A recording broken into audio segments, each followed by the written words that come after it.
La Nochebuena siempre había significado calidez, luces y risas compartidas, o al menos eso es lo que yo creía que debía ser.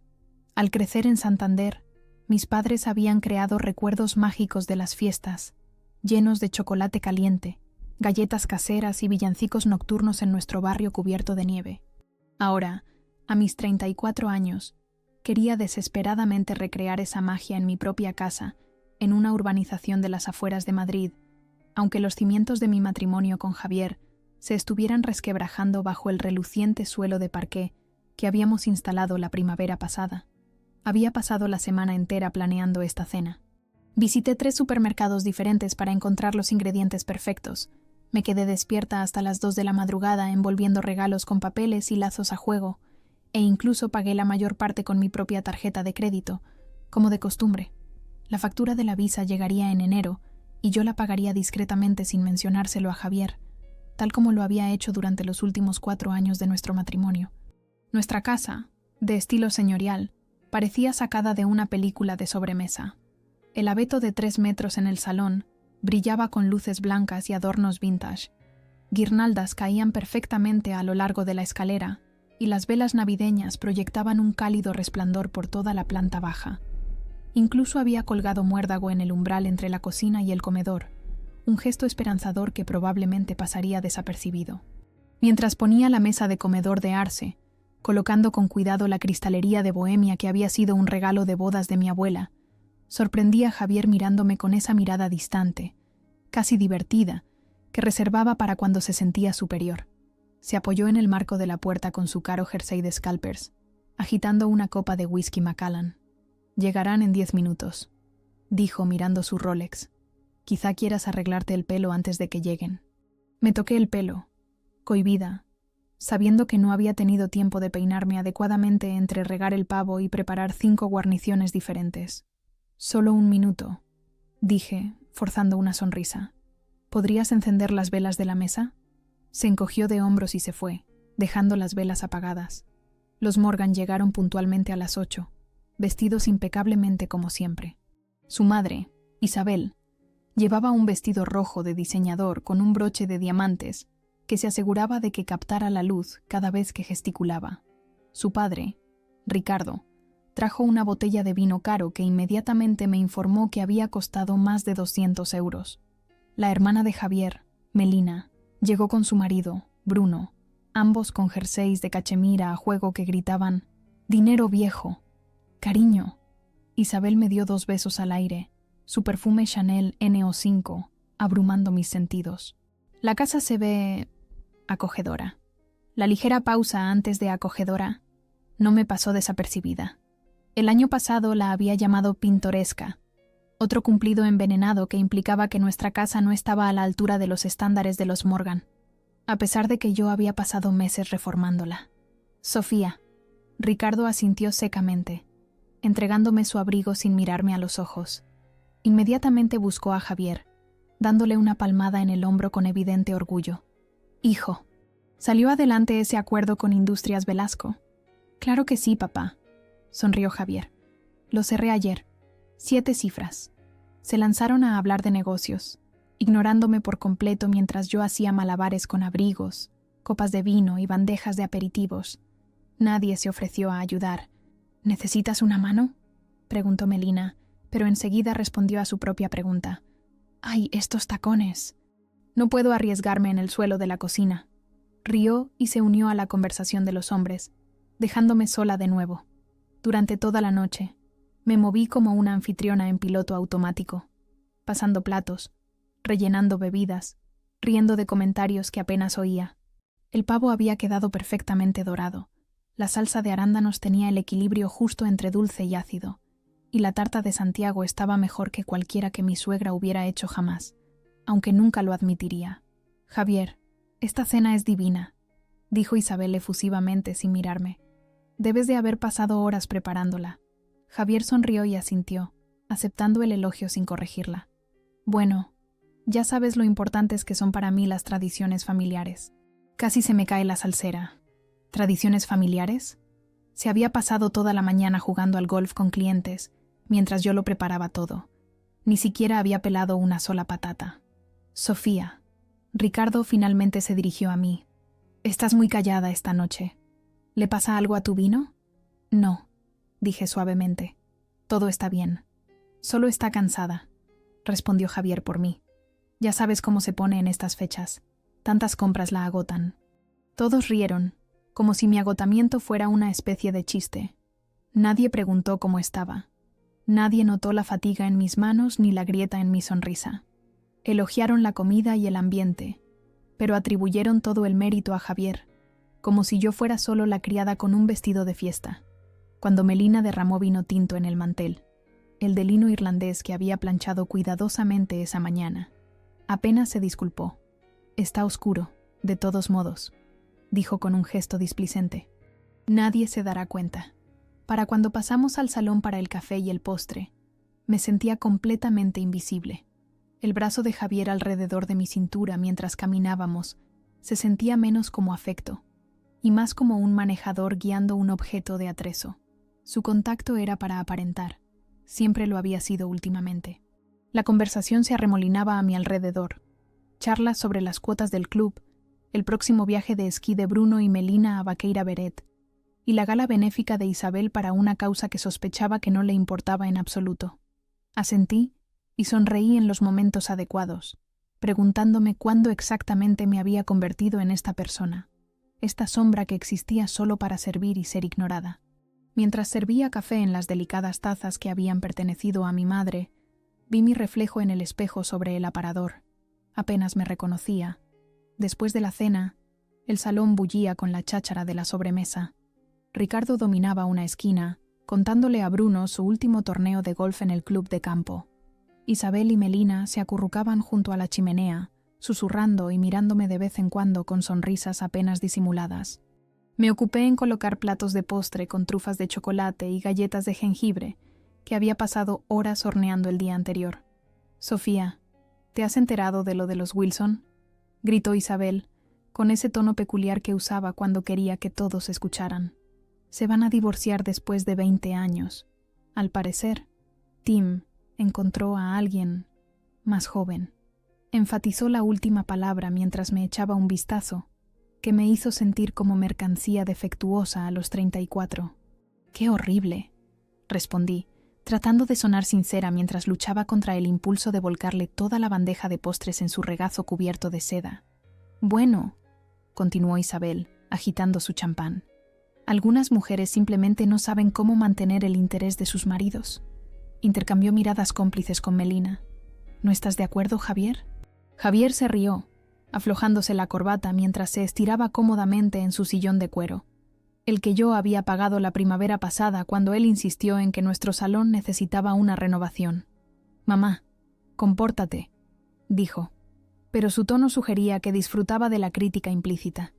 El reloj de pie del pasillo dio las 9, sus profundas y resonantes campanadas llenando el silencio momentáneo. Siempre me había encantado ese reloj. Había sido mi capricho cuando nos mudamos, un símbolo de permanencia y tradición. Ahora su tic-tac constante se sentía como una cuenta atrás hacia algo inevitable. Javier se levantó de repente con un aire dramático, sosteniendo una copa de Dom Pérignon que yo había estado guardando para una ocasión especial. ¿Cuándo la había abierto? Hizo un gesto pidiendo silencio, sonriendo mientras todos dirigían su atención hacia él. Yo estaba de pie detrás del sofá de color crema, medio oculta por la alta flor de Pascua que había colocado allí, sin saber que estaba a punto de hacer añicos la poca dignidad que me quedaba en esa habitación. «Me gustaría proponer un brindis», anunció, con esa cualidad teatral que usaba durante las presentaciones importantes a clientes. La sala se quedó en silencio. Incluso Ricardo dejó su móvil. Sonreí automáticamente, esperando algún sentimiento genérico de las fiestas. Quizás, solo quizás, reconocería todo el trabajo que había hecho para que esa noche fuera especial. Quizás se había dado cuenta después de todo. Entonces lo vi. Entre sus dedos sostenía mi tarjeta de crédito, la American Express platino que usaba para los gastos de la casa. El plástico dorado captó la luz como un trofeo. Algo frío me recorrió la espalda. «Un brindis», anunció, con la voz llena de burla. «Por mi mujer. Solo sirve para una cosa, y es esta». Agitó la tarjeta con una floritura. La risa estalló en la habitación, brotando de cada rincón como una cruel avalancha. Melina casi se atraganta con el vino. Isabel se secó las lágrimas de los ojos, e incluso el solemne Ricardo aplaudió, su risa estruendosa llenando nuestra casa. «Javier», exclamó Isabel entre risitas. «Eres terrible, pero sincero», añadió Bruno, levantando su copa, «por la tarjeta platino de Sofía, la verdadera sustentadora de la familia». Chocaron sus copas, sus caros anillos produciendo agudos tintineos contra el cristal. Todos los ojos se volvieron hacia mí, esperando que me uniera a la risa, que siguiera el juego de la broma a mi costa. No me reí, ni siquiera podía parpadear. Mi corazón latía con fuerza, no por vergüenza, sino por una rabia tan espesa que amenazaba con subir como bilis a mi garganta. La habitación pareció retroceder. Sus rostros se desdibujaron ligeramente en los bordes, mientras una extraña calma me invadía. «Vamos, cariño», me llamó Javier, todavía sosteniendo mi tarjeta en alto. «No seas tan sensible. Es solo una broma». Pero no era solo una broma. Era la culminación de 1000 pequeñas crueldades, de 1000 momentos en los que me habían menospreciado, ignorado o utilizado. Miré sus rostros. Ninguno mostraba un atisbo de incomodidad, como si lo que él había dicho no fuera más que una diversión inofensiva. En ese momento, me di cuenta de que no me veían como familia. Me veían como una conveniencia, una cartera andante con tacones. Recordé los primeros días de nuestro matrimonio, antes de que Javier se hiciera cargo de la empresa de inversiones de su padre. Cuando vivíamos en nuestro pequeño apartamento en Chamberí, comiendo comida china para llevar en el suelo porque no podíamos permitirnos una mesa de comedor. Yo había creído en él entonces. Trabajaba 60 horas a la semana en mi trabajo de diseño gráfico para mantenernos mientras él terminaba su MBA. Yo había pagado sus trajes, sus eventos de networking, sus viajes de negocios. Yo había invertido en él. Y ahora, 5 años después, estaba usando mi propia tarjeta de crédito para burlarse de mí delante de su familia. En realidad, dije, mi voz sorprendentemente firme, hay algunas otras cosas para las que sirvo. Las risas se acallaron. Ojos inciertos se volvieron hacia mí. Sirvo para recordar los cumpleaños de todos. Continué, moviéndome lentamente hacia Javier. Sirvo para asegurarme de que esta casa funcione perfectamente. Sirvo para apoyar tu carrera, para planear la fiesta sorpresa de tu madre el mes pasado, y al parecer, soy excelente siendo el blanco de tus bromas. La sonrisa de Javier vaciló ligeramente. Sofía, no montes una escena. ¿Una escena?, repetí. ¿Como la que acabas de montar con mi tarjeta de crédito? ¿La que pagó esta cena, esta casa, tu primer coche después de la universidad y el capital inicial para tu preciada empresa? Isabel carraspeó. Quizás deberíamos tomar el café en el comedor. No, dije firmemente. Creo que estamos bien aquí. Me acerqué a Javier y le arrebaté la tarjeta de crédito de los dedos. Nuestras miradas se encontraron, y por primera vez en años, él realmente me miró. Me miró de verdad, con un destello de incertidumbre. ¿Sabéis qué es lo gracioso?, dije, dirigiéndome a la repentinamente silenciosa habitación. He estado pagando todo porque creía en nosotros, en nuestra sociedad, pero esto, levanté la tarjeta, esto no es una sociedad. Y esa broma no fue graciosa, fue cruel. Estás exagerando, dijo Javier, su voz bajando a ese tono condescendiente que usaba cuando quería hacerme sentir irracional. Solo era un poco de diversión. ¿A costa de quién?, pregunté en voz baja. Nadie respondió. Ricardo estudió sus zapatos. Isabel se ajustó el collar. Melina y Bruno intercambiaron miradas incómodas. Creo, dije lentamente, que necesito un poco de aire. Me di la vuelta y caminé hacia el pasillo, mis tacones repiqueteando bruscamente contra el parqué. Detrás de mí, oí el susurro de Isabel. Bueno, nunca la he visto así. Debe de ser esa época del mes. Siguieron más risas ahogadas, aunque ahora un poco más apagadas. Javier no me defendió. Nunca lo hacía. Cuando llegué al pasillo, algo cambió dentro de mí. Un clic silencioso, como una cerradura que gira. La mujer que había tolerado años de insultos velados y desdén, finalmente se había hecho a un lado, y alguien nuevo ocupaba su lugar. Alguien a quien no había conocido antes, pero que reconocí al instante. Caminé tranquilamente hacia el pasillo, cogiendo mi móvil del cajón del aparador donde lo había guardado antes. No me temblaban los dedos, no estaba temblando.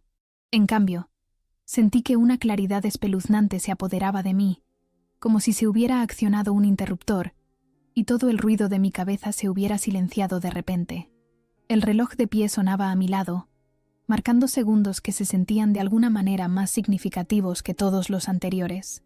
A través de la puerta entreabierta, podía oír cómo se reanudaba la conversación en el salón, la voz de Javier elevándose por encima de las demás, mientras probablemente explicaba mi comportamiento como estrés, hormonas o cualquier excusa conveniente que pudiera encontrar.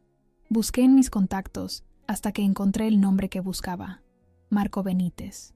Hacía 6 semanas me había reunido con él en una pequeña cafetería en el centro de Madrid, lo suficientemente lejos del despacho de Javier como para no encontrarme con nadie que nos conociera. Marco era un asesor financiero especializado en divorcios de alto conflicto. Me había escuchado pacientemente mientras le exponía los detalles de mi matrimonio, asintiendo de vez en cuando, pero sin juzgar nunca. Es como si hubiera estado invirtiendo en su vida en lugar de construir la mía propia, le había dicho, removiendo mi café con leche intacto. Cada bonus que he ganado, cada herencia de mis abuelos, todo fue para nosotros, para él. Marco no había ofrecido tópicos. En su lugar, había esbozado una estrategia cuidadosa, una forma de proteger lo que era mío sin alertar a Javier, hasta que todo estuviera en su sitio. Durante el último mes y medio, había estado siguiendo su plan meticulosamente, abriendo cuentas separadas, documentando contribuciones financieras y preparándome para este momento, aunque no sabía exactamente cuándo llegaría. Marqué su número, alejándome un poco más de la puerta del salón. El teléfono sonó 3 veces antes de que respondiera. «Marco Benítez», dijo su voz, profesional pero cálida. «Soy Sofía Morgan», dije en voz baja. «Sofía», reconoció. «¿Está todo bien?» «Sí», respondí, sorprendida de lo tranquila que me sentía. «Estoy lista. Adelante. Finaliza la transferencia, con efecto inmediato». Hubo una breve pausa. «¿Estás segura? Una vez que avancemos...» «Estoy segura», le interrumpí. «Acabo de recibir mi regalo de Navidad por adelantado este año. Claridad». «Entiendo», dijo Marco. «Procesaré todo a primera hora de la mañana. Los documentos serán entregados por un mensajero como acordamos». «No», dije tomando una decisión repentina. «Envíalos esta noche. Sé que es Nochebuena, pero pagaré lo que cueste. Quiero que esto se haga ahora». Marco dudó solo brevemente. «Haré los arreglos. El mensajero debería llegar en 1 hora. ¿Y Sofía?» «Sí. Feliz Navidad. Brindemos por los nuevos comienzos». Después de colgar, me apoyé contra la pared, respirando hondo. A través del cristal biselado de nuestra puerta principal, podía ver las luces de Navidad de las casas vecinas parpadeando en la oscuridad. Los Patel de enfrente tenían todo su jardín decorado con renos y muñecos de nieve iluminados. La familia Rodríguez de al lado había colgado luces de colores en su porche, donde sus 3 hijos habían estado haciendo muñecos de nieve antes. Familias normales, familias felices. Me guardé el móvil en el bolsillo del vestido y revisé mi reflejo en el espejo del pasillo. Mis ojos se veían diferentes de alguna manera, más claros, más enfocados. Me alisé el pelo, me retoqué el pintalabios y erguí los hombros. La mujer del espejo no estaba rota, no era un chiste. Cuando volví al salón, las risas todavía resonaban en las paredes, aunque se calmaron un poco cuando entré. Javier levantó una ceja confundido, claramente sorprendido de que hubiera regresado tan rápido y serena. Habría esperado lágrimas, quizás, o que me escondiera hasta que su familia se fuera. Eso es lo que habría hecho antes. ¿Todo bien?, preguntó, su tono sugiriendo que solo estaba cumpliendo con las apariencias. «Perfecto», respondí, sonriendo mientras dejaba mi móvil boca abajo en la mesa de centro. Isabel carraspeó. «Sofía, querida, Javier nos estaba contando sobre tu pequeña juerga de compras el fin de semana pasado. 3.000 euros en el Corte Inglés. Madre mía». Mi sonrisa no vaciló. En realidad fueron 5.000. Le compré a Javier esos gemelos que lleva puestos esta noche. Me volví hacia él. «Los que dijiste que eran aceptables cuando abriste la caja». Javier se estiró el cuello de la camisa, incómodo. «Son geniales, de verdad. Y también me compré algo para mí, continué. Una consulta con un asesor financiero. La habitación se quedó en silencio. Ricardo levantó la vista de su móvil con repentino interés. ¿Un asesor financiero?, repitió Javier, su voz cuidadosamente neutral. ¿Para qué? Tenemos a Peterson gestionando nuestras inversiones. No, corregí suavemente. Peterson gestiona tus inversiones. Quería que alguien revisara las mías por separado. Melina lanzó una mirada a Bruno, que de repente se interesó mucho en su plato de postre. Eso es inusual, comentó Isabel, sus labios frunciéndose en una línea delgada. En nuestra familia, las finanzas siempre han sido dominio del marido. Qué pintoresco, respondí, usando el mismo tono que ella había usado para describir la decoración de mi casa la Navidad pasada. Javier dejó su vaso con más fuerza de la necesaria. Sofía, quizás deberíamos discutir esto más tarde. ¿Por qué? Pensé que nos estábamos divirtiendo compartiendo detalles personales con tu familia. ¿No se trataba de eso tu brindis? ¿De transparencia? Ricardo se removió en su asiento. Hijo, quizás deberíamos irnos. Se está haciendo tarde. No, quedaos, insistí, sirviendo más champán en la copa de Isabel. La noche se está poniendo interesante. Un silencio incómodo se instaló en la habitación, roto solo por el sonido del reloj de pie dando la media. Las 9:30. El mensajero llegaría pronto. Creo que voy a poner café, dijo Javier, levantándose bruscamente. Al pasar a mi lado, siseó en voz baja. ¿Qué estás haciendo? Yo solo sonreí y me volví hacia Ricardo. ¿Cómo va la inversión en ese proyecto de desarrollo? ¿Ese en Alcobendas en el que Javier invirtió 60.000 euros el último trimestre? Las cejas de Ricardo se dispararon. ¿60.000? Javier me dijo que eran 20. Javier se quedó helado a medio camino de la cocina. Papá, es complicado. Hubo oportunidades adicionales. Con mi dinero, añadí servicialmente. De la herencia de mi abuela. La temperatura de la habitación pareció bajar 10 grados. Isabel dejó su champán con un tintineo agudo. ¿Javier?, cuestionó, su voz de repente menos segura. Es una asignación temporal, dijo Javier rápidamente. Los rendimientos valdrán la pena. Sofía lo sabe. En realidad, dije, no lo sé, porque nunca lo discutiste conmigo. Simplemente transferiste el dinero de nuestra cuenta conjunta, la cuenta donde ingreso mis nóminas. Un destello de ira cruzó el rostro de Javier. Esta no es una conversación apropiada para la cena. Tampoco lo fue tu brindis, repliqué con calma. Sonó el timbre, su alegre repique cortando la tensión. Javier pareció aliviado por la interrupción. Ya voy yo, dijo rápidamente, dirigiéndose a la puerta. Me quedé junto a la chimenea, observando las llamas danzar sobre los leños. En el reflejo del cuadro enmarcado en cristal sobre la repisa, pude ver a Isabel susurrando urgentemente a Ricardo. Melina estaba enviando mensajes de texto a alguien, probablemente compartiendo el drama con una amiga. Ninguno de ellos me miró. Unos minutos más tarde, Javier abrió la puerta y encontró a un mensajero con un sobre grueso en la mano, dirigido a él. Frunció el ceño mientras lo abría delante de todos, sacando una pila de documentos que llevaban el membrete del bufete de Marco Benítez. Vi cómo su rostro perdía el color. Me miró con incredulidad, luego de nuevo a los papeles. La habitación, antes tan ruidosa, se convirtió en un vacío de silencio. Javier se quedó helado en la entrada, la pila de papeles temblando ligeramente en sus manos. El mensajero ya había desaparecido en la noche nevada, dejando atrás documentos que estaban desmantelando la cuidadosa fachada que habíamos construido durante 5 años de matrimonio. ¿Qué es esto?, preguntó finalmente Javier, su voz anormalmente aguda. Sostenía los papeles como si pudieran quemarle. Me moví hacia el centro de la habitación, consciente de que todos los ojos me seguían. ¿Por qué no les cuentas a todos lo que dicen esos papeles, Javier? Estoy segura de que les encantaría oírlo, casi tanto como disfrutaron oyéndolo de mi tarjeta de crédito. Pasó las páginas, su rostro pasando por la confusión, la incredulidad y finalmente la ira. Esto es una locura. No puedes hacer esto. En realidad, sí puedo, repliqué. Y lo he hecho. Isabel se levantó de su silla, la pulsera de diamantes en su muñeca captando la luz del fuego. Javier, ¿qué está pasando? Él levantó la vista, su expresión casi cómica en su desesperación. Ha congelado todas las cuentas. Todo. La cuenta corriente conjunta, los ahorros, las carteras de inversión, incluso el acceso al fideicomiso Morgan. Ricardo se levantó bruscamente, su imponente figura de repente alerta. ¿Qué quieres decir con congelado? Esas son cuentas familiares. No, corregí con calma. Son cuentas que yo abrí, financié y mantuve. El fideicomiso Morgan se estableció con la herencia de mis padres cuando murieron. ¿Recuerdas eso, Ricardo? El dinero que llamaste un buen colchoncito en nuestra boda. El rostro de Ricardo se sonrojó. Ese dinero era para ambos, para la familia que construiríais juntos. ¿La familia que se burla de mí en la cena de Nochebuena?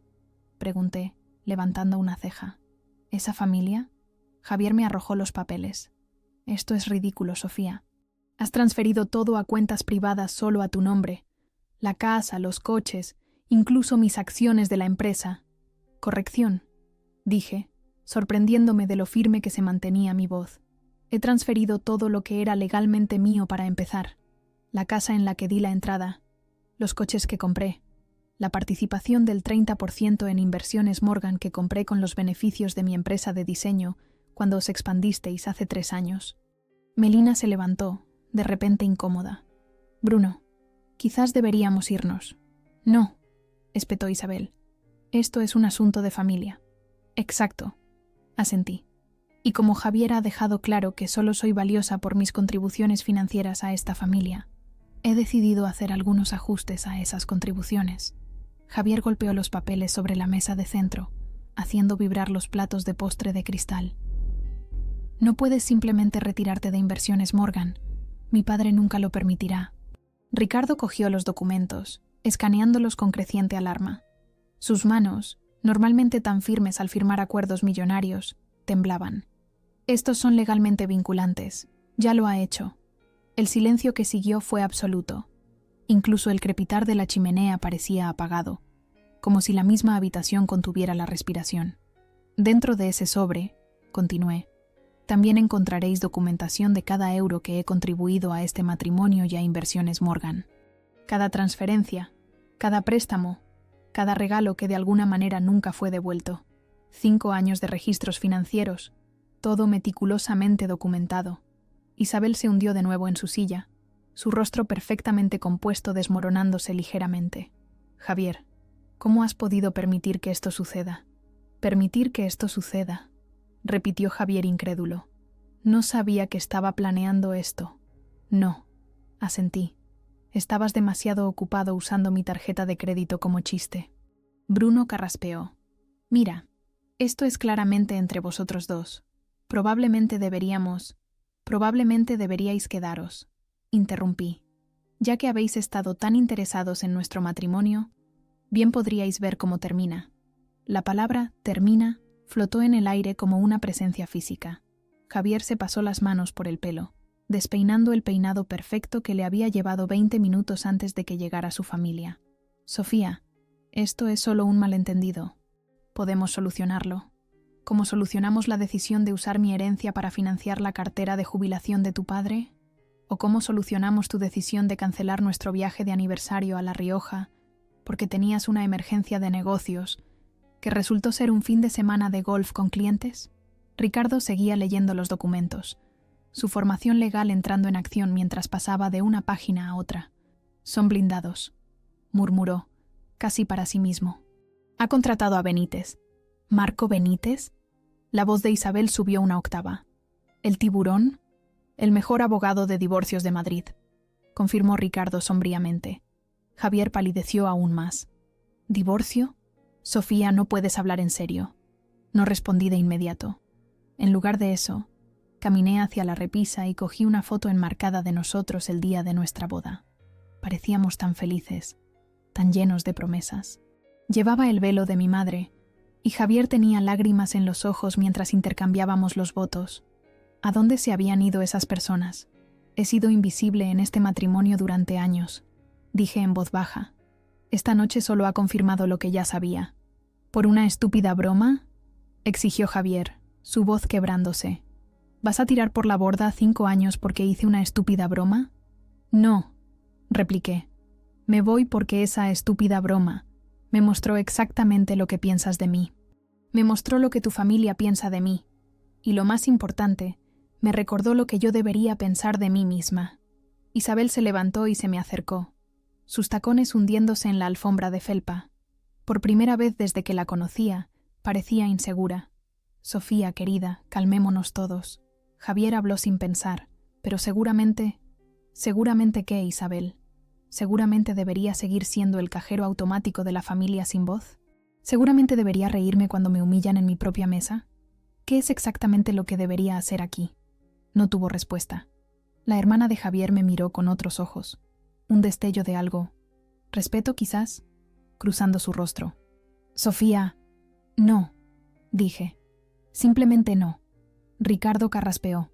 Estos papeles indican que has retirado tu participación de Inversiones Morgan con efecto inmediato. ¿Entiendes lo que eso le hará a nuestra liquidez? Lo entiendo. Asentí. Ayudé a estructurar el plan financiero de la empresa. ¿Recuerdas? ¿O te olvidaste de que mi MBA en finanzas significaba algo más que firmar cheques? Javier se desplomó en el sofá, los documentos esparcidos a su alrededor. No puedes hacerme esto. A nosotros. No te estoy haciendo nada a ti, repliqué. Estoy haciendo algo por mí. El reloj de pie en el pasillo dio las 10. Afuera había comenzado a nevar, cubriendo la entrada donde los coches de lujo de la familia Morgan estaban aparcados en una fila ordenada, vehículos que mis tarjetas de crédito habían ayudado a mantener. Tenéis 30 días para comprar mi parte de Inversiones Morgan, a valor de mercado. Continué con voz firme. O se la ofreceré a los competidores de Velasco. Creo que Financiera Garrido ha estado buscando expandir su división de gestión de carteras. El rostro de Ricardo se volvió ceniciento. Financiera Garrido era su mayor rival. No lo harías, susurró Javier. ¿No lo haría? Pregunté. Parece que no me conoces muy bien, Javier. Quizás nunca lo hiciste. Su madre preguntó qué estaba pasando, cogiendo los papeles. Él no respondió. Su hermana se levantó, de repente incómoda. Yo me erguí más recta que nunca, el peso que había cargado durante años disolviéndose como humo. Por primera vez, me miraron no con burla, sino con aprensión, porque finalmente se dieron cuenta de que ya no era su tonta. Los días siguientes fueron una tormenta de llamadas, mensajes de texto y correos electrónicos. Me había registrado en el Hotel Wellington en Madrid, un hotel boutique de lujo donde el personal no hizo preguntas cuando llegué en Nochebuena, solo con mi bolso y una pequeña maleta de viaje. Había dejado todo lo demás atrás, al menos temporalmente. Las posesiones materiales de repente parecían sin importancia en comparación con la libertad que ahora sentía. Mi móvil vibró constantemente esa primera noche. Javier llamó 17 veces antes de que finalmente lo apagara. Pedí servicio de habitaciones, una copa de Cabernet y tarta de chocolate, y me senté junto a la ventana viendo cómo la nieve cubría la ciudad de un blanco silencioso. Por primera vez en años, no tenía que gestionar las emociones o necesidades de nadie más. La sensación era a la vez aterradora y estimulante. Cuando volví a encender el móvil la mañana de Navidad, el bombardeo continuó. Había mensajes de voz de Isabel, alternando entre súplicas y amenazas. Piensa en lo que le estás haciendo a esta familia, siseó en un mensaje.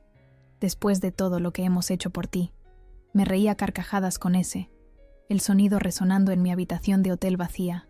¿Qué habían hecho exactamente por mí, aparte de coger, coger y coger? Los mensajes de Ricardo eran más calculados, como esperaba de un abogado experimentado. Sofía, hay ramificaciones legales que no has considerado. Discutamos esto como adultos. Ni una mención a la Navidad, ni buenos deseos. Solo negocios, como siempre. El mensaje de Melina me sorprendió. Lo entiendo, más de lo que crees. Llámame si quieres hablar. Me quedé mirando esas palabras durante mucho tiempo, preguntándome qué historias podría haber estado escondiendo mi cuñada detrás de su sonrisa perfecta y su ropa de diseño. Los mensajes de Javier evolucionaron a medida que avanzaba el día, pasando por la ira. ¿Cómo has podido avergonzarme así? La negociación. Podemos arreglarlo. Te prometo que las cosas serán diferentes. Y finalmente, la desesperación. Por favor, vuelve a casa. Te necesito. No respondí a ninguno de ellos. En su lugar, llamé a mi antigua compañera de piso de la universidad, Denise, que ahora vivía en Santander. No habíamos hablado mucho en los últimos años. Otra víctima de mi mundo encogido bajo la influencia de Javier. ¿Sofía? Respondió, la sorpresa evidente en su voz. «Feliz Navidad, feliz Navidad», repliqué, conteniendo las lágrimas de repente. He dejado a Javier. El silencio duró solo un segundo antes de que dijera, «Ya era hora, joder. ¿Qué necesitas?» Por la tarde, ya tenía una cita para comer con Denise el fin de semana siguiente y una invitación permanente para quedarme con ella todo el tiempo que necesites para aclarar las cosas. La simple amabilidad casi me deshizo. Marco Benítez llamó alrededor de las 2. El abogado de la familia Morgan se ha puesto en contacto, me informó. Sugieren mediación. Por supuesto que lo hacen, repliqué. Quieren mantener esto en secreto. Efectivamente. Ricardo Morgan tiene conexiones importantes en la comunidad financiera. Un divorcio complicado sería inconveniente. ¿Cuál es tu consejo? Mantén tu posición, dijo Marco con firmeza. La documentación es sólida. Tus contribuciones financieras están bien establecidas. Si quieren negociar, debe ser en tus términos. Después de colgar, pedí más tarta de chocolate y me di un baño en la lujosa bañera de mármol del hotel. Mientras me sumergía en el agua con aroma a lavanda, me di cuenta de que aún no había llorado. Ni una sola lágrima. La Sofía de hacía una semana habría sido un desastre, disculpándose, cediendo, corriendo de vuelta para arreglar las cosas. Esta nueva Sofía sentía algo completamente diferente. Resolución. El 26 de diciembre, los mensajes de Javier adquirieron un tono más oscuro. «Has arruinado la Navidad a todo el mundo», escribió. «Mi madre está destrozada». Casi respondí con «¿Más destrozada que cuando te burlaste de mí delante de toda tu familia?» Pero me contuve. Marco había aconsejado un contacto mínimo, y tenía razón. Nada productivo saldría de entrar en su juego. Más tarde ese día, un mensajero llegó al hotel con otro sobre, esta vez de Isabel Morgan. Dentro había un cheque de 50.000 euros y una nota escrita a mano. Un gesto de buena voluntad. Dejemos atrás este desafortunado malentendido. La familia debe permanecer unida. Me reí hasta que me dolieron los costados. Todavía pensaban que esto era por dinero. Todavía no lo entendían. Devolví el cheque por correo con mi propia nota. Esto nunca fue por el dinero. Fue por el respeto. Para el 28 de diciembre, había alquilado un apartamento amueblado en el centro de Madrid con un contrato de 6 meses. Era más pequeño que nuestra casa en la urbanización, pero tenía ventanales de suelo a techo con vistas al Manzanares y al Parque del Retiro. Compré ropa nueva, un portátil nuevo y artículos de primera necesidad. Todo se sentía fresco, no contaminado por los recuerdos. En Nochevieja, Denise vino desde Santander con una botella de champán y comida para llevar de nuestro restaurante tailandés favorito de la época universitaria. Nos sentamos con las piernas cruzadas en el suelo de mi nuevo salón, comiendo pad thai directamente de los envases. ¿Recuerdas cuando juramos que nunca dejaríamos que un hombre dictara nuestras vidas?, preguntó Denise, rellenando nuestras copas. ¿El último año, después de ese desastroso seminario de citas al que la hermandad nos obligó a asistir? Sonreí al recordarlo. Ese donde esa mujer horrible nos dijo que el secreto para mantener a un marido era nunca ganar más que él. Y tú te levantaste y preguntaste si mantener a un marido era realmente el objetivo, si significaba encogerse a una misma. Había olvidado ese momento, esa convicción y claridad que una vez había poseído. ¿Cuándo había dejado de creer en mis propias palabras? Javier llamó exactamente a medianoche. Dejé que saltara el buzón de voz. Su mensaje sonaba arrastrado, probablemente por el whisky. «Feliz Año Nuevo, Sofía. Te echo de menos. Nuestra historia no termina así». No puede ser. Pero así fue como terminó nuestra historia. El proceso de divorcio avanzó con una eficiencia sorprendente, en gran parte porque los Morgan querían evitar la publicidad. Para febrero, habíamos llegado a un acuerdo que incluso Marco calificó de notablemente favorable. Mantuve mi participación en Inversiones Morgan, pero la convertí en una sociedad comanditaria con dividendos garantizados. Me quedé con la casa, aunque no tenía intención de volver a vivir allí. Lo más importante, mantuve mi autonomía. La última vez que vi a Javier fue en la reunión final del acuerdo. Parecía más delgado, su apariencia usualmente inmaculada ligeramente desaliñada. Al salir de la sala de conferencias, me tocó el brazo suavemente. No aprecié lo que tenía, dijo en voz baja.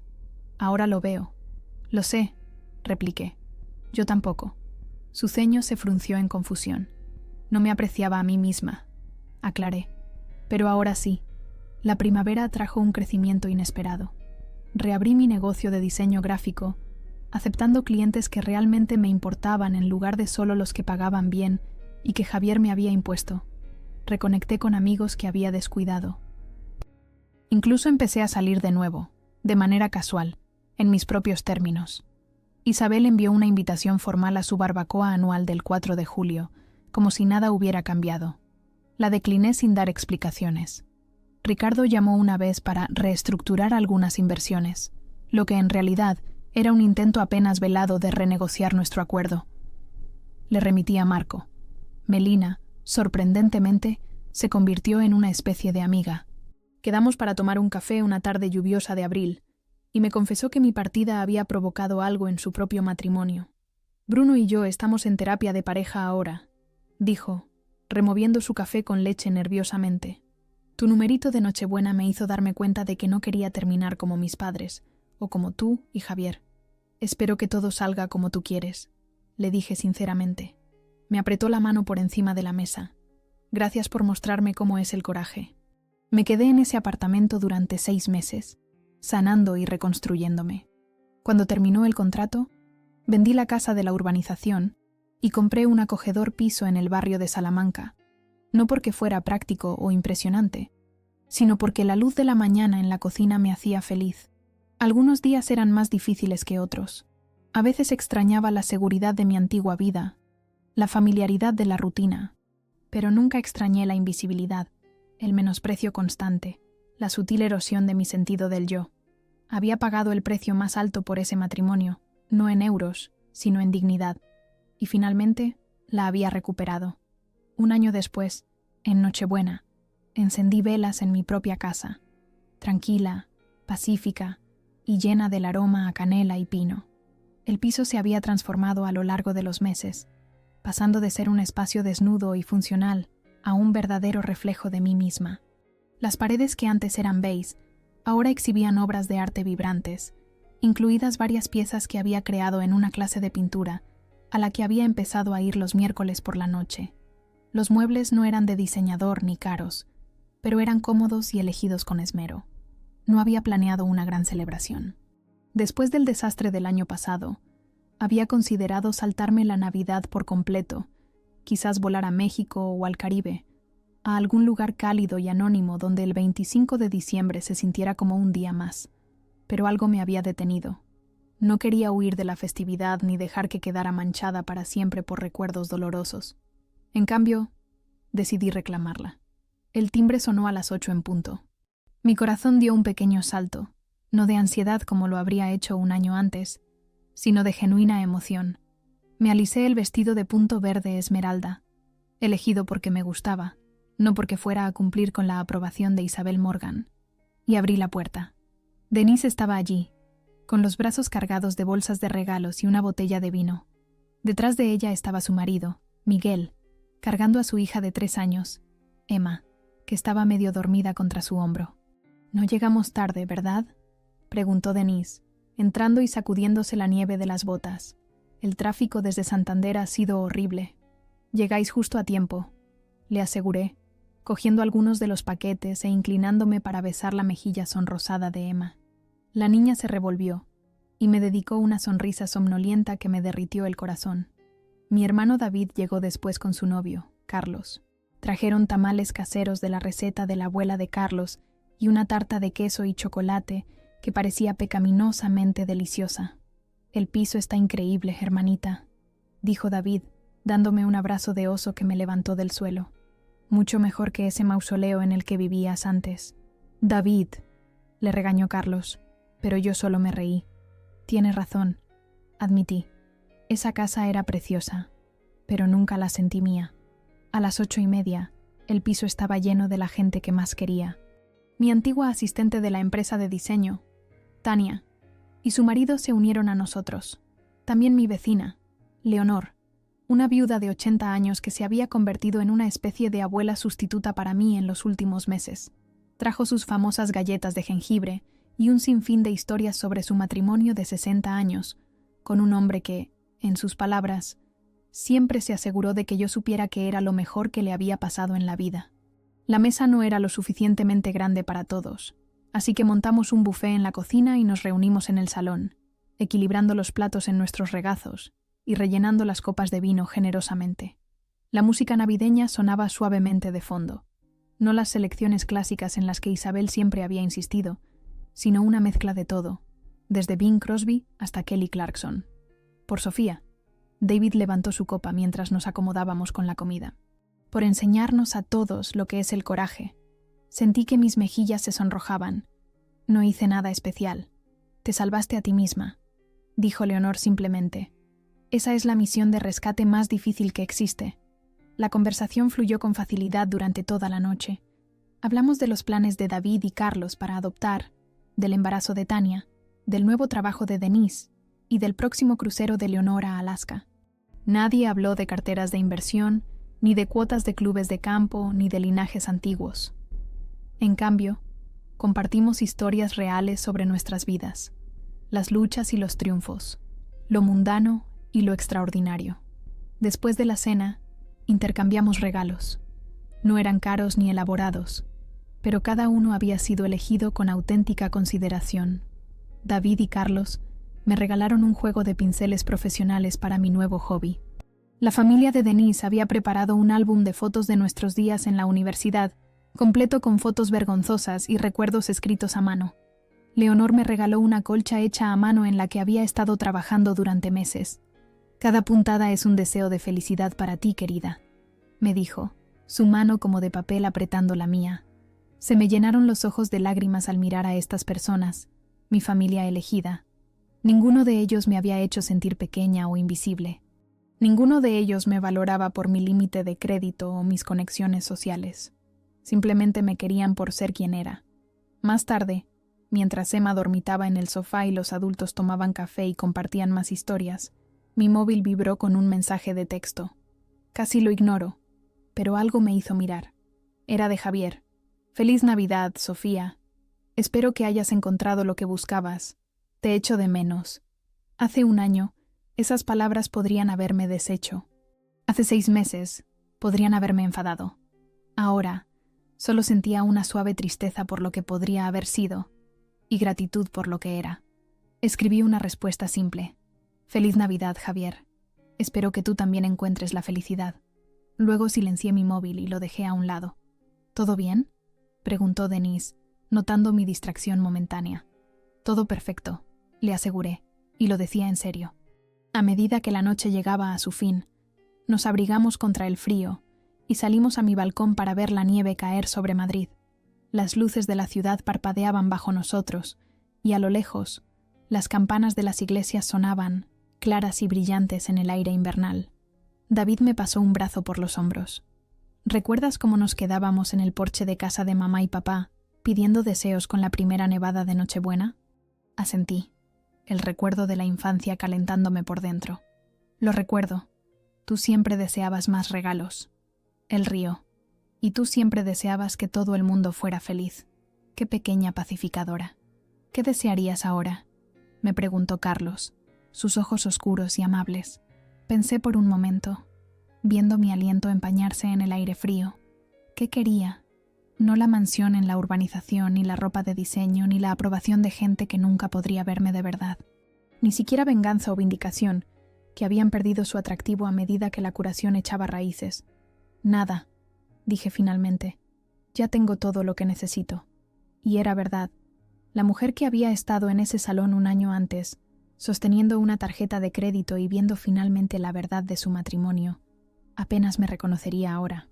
No porque hubiera cambiado por completo, sino porque había encontrado el camino de vuelta a quien siempre había sido bajo la cuidadosa fachada que había construido para complacer a los Morgan.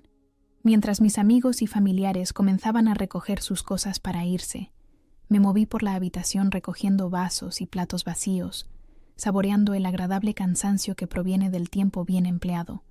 Emma se había despertado y estaba ayudando a Leonor a guardar galletas en un recipiente para llevar a casa, la improbable pareja riendo juntas por alguna broma compartida.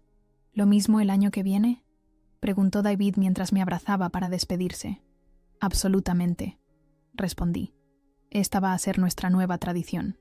Después de que todos se hubieran ido, me acurruqué en el alféizar de la ventana con una última copa de vino, viendo cómo la nieve seguía cayendo. El piso estaba silencioso pero no vacío. Estaba lleno de ecos de risas y conversaciones, con el persistente aroma de buena comida y agujas de pino, con la calidez de una conexión genuina. Mi móvil vibró una vez más con otro mensaje de Javier. Debería haberte valorado más. Si pudiera volver atrás. No terminé de leerlo.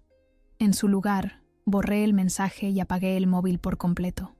A veces la gente me preguntaba si me arrepentía de haber renunciado a la riqueza y el estatus de mi matrimonio. Se preguntaban si echaba de menos los coches de lujo, las cuotas del club de campo, las vacaciones fastuosas. Lo que no entendían es que esas cosas venían con una etiqueta de precio invisible. Mi sentido del yo, mi voz, mi dignidad. Había pagado ese precio durante demasiado tiempo, creyendo que era lo que el amor requería. Ahora sabía que no era así. La verdadera riqueza no se medía en límites de crédito o carteras de inversión.